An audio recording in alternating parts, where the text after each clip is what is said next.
नमस्कार, ये बीए भाग द्वितीय इतिहास की कक्षा है। आइए आज अकबर का मूल्यांकन करते हैं। अकबर के समय के विद्रोहों की बात करते हैं।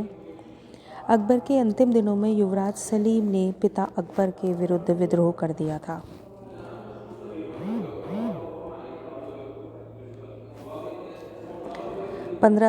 में 1599 में जब सम्राट अकबर असीरगढ़ के किले को घेरे हुए था, तब उसने सलीम को अजमेर का गवर्नर नियुक्त किया और मेवाड़ के राजा अमर सिंह को परास्त करने के लिए भेजा। सलीम अजमेर जाने के बजाय इलाहाबाद चला गया और वहाँ स्वतंत्र शासक की तरह रहने लगा। उसने बिहार के शाही खजाने को लूट लिया। सलीमा बेगम के समझाने पर सलीम ने 1603 में आगरा आकर अपने पिता से माफ़ी मांगी और क्योंकि अकबर के पास कोई विकल्प नहीं था, अकबर ने उसे माफ़ कर दिया। इसके बाद फिर से उसे मेवाड़ आक्रमण के लिए भेजा, परंतु फिर से वह इलाहाबाद चला गया। इस समय तक अकबर के दोनों छोटे पुत्र मुराद और दानियाल की मृत्यु हो चुकी थी और इसलिए अकबर के पास कोई विकल्प नहीं था। 1604 में जब सलीम आगरा आया तो बादशाह ने उसे फिर से माफ़ कर दिया। 3 अक्टूबर 1605 को अकबर बीमार पड़ गया और 25-26 अक्टूबर 1605 में अर्धरात्रि के समय उसकी मृत्यु हो गई। उसका जनाजा मुसलमान ढंग से निकाला गया और आगरा से 5 मील दूर सिकंदरा में उसे दफनाया गया। अकबर का यदि मूल्यांकन किया जाए तो हम देखेंगे कि अकबर ने सामाजिक कुरीतियों को दूर करने की कोशिश की, दास प्रथा को समाप्त किया, सती प्रथा, बाल विवाह, वृद्ध विवाह आदि को रोकने का प्रयत्न किया, बाल हत्या, अत्यधिक मद्यपान यानी शराब पीना, गौ हत्या बंद करवाई और विधवा विवाह जारी किया। वैश्यावृत्ति पर प्रतिबंध लगाया और भीख मांगने की प्रथा को बंद करने का प्रयत्न किया।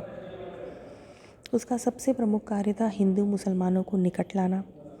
जब उसके हरम में राजपूत रानियां और उनकी नौकरानियां हिंदू पद्धति रहती थी तो वे हिंदू पद्धति से पूजा करने के लिए स्वतंत्र थीं।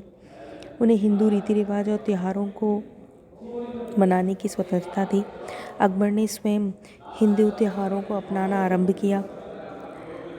उसने गैर मुस्लिमों के लिए सभी सरकारी पद खोल दिए। उसने विभिन्न धर्मों का समन्वय करके एक नया धर्म दीन इलाही आरंभ किया। सुलह कुल अर्थात व्यापक मेलजोल की नीति अपनाकर उसने हिंदुओं को मुगल बादशाहत का भक्त बना दिया और वे अब सब उसकी रक्षा के लिए अपने प्राण न्यौछावर करने लगे। वे सब प्रशासन में सक्रिय भागीदारी निभाने लगे। उसने फ़ारसी को अपनी राजभाषा बनाया और विभिन्न भाषाओं के ग्रंथों को फ़ारसी में अनुवाद करने के लिए एक अनुवाद विभाग स्थापित किया। हिंदू और मुसलमानों के लिए मिश्रित स्कूल स्थापित किए। चित्रकला के विकास के लिए एक चित्रकला विभाग स्थापित किया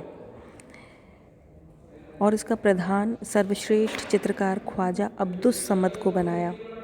इसमें हिंदू और मुस्लिम दोनों चित्रकारों को नियुक्त किया जाता था, जिससे फ़ारसी और भारतीय शैली का एक रूप होना प्रारंभ हुआ और एक नई चित्रकला शैली का आरंभ हुआ।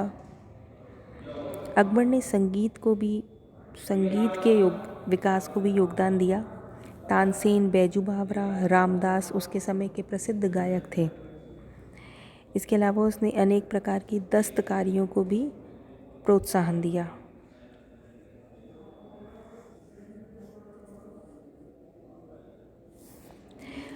अकबर को अपने अधिकांश प्रजा का स्नेह प्राप्त हुआ, इसलिए विद्वान कहते हैं कि वह एक राष्ट्रीय शासक था। डॉक्टर ईश्वरी प्रसाद ने लिखा है कि अकबर निस्संदेह अपने समय के शासकों में चरित्र और बुद्धि दोनों की दृष्टि से सबसे ऊंचा था और उनकी अपेक्षा उसकी नीति में अधिक मानवता थी। स्मिथ कहते हैं, अकबर में सैनिक, नायक, प्रबंधक, कूटनीतिज्ञ और उच्च शासक की हैसियत से बड़ी व्यावहारिक योग्यता थी, जो उसके इतिहास से खूब प्रकट हो रही है। वह लोगों का जन्मजात शासक था। इतिहास में वह बड़ा ही शक्तिशाली सम्राट माने जाने का अधिकारी है। Doctor A.L. श्रीवास्तव कहते हैं, कि अकबर मध्ययुगीन भारत का सबसे महान सम्राट था और वास्तव में इस देश के संपूर्ण इतिहास में सर्वश्रेष्ठ शासकों में से एक था।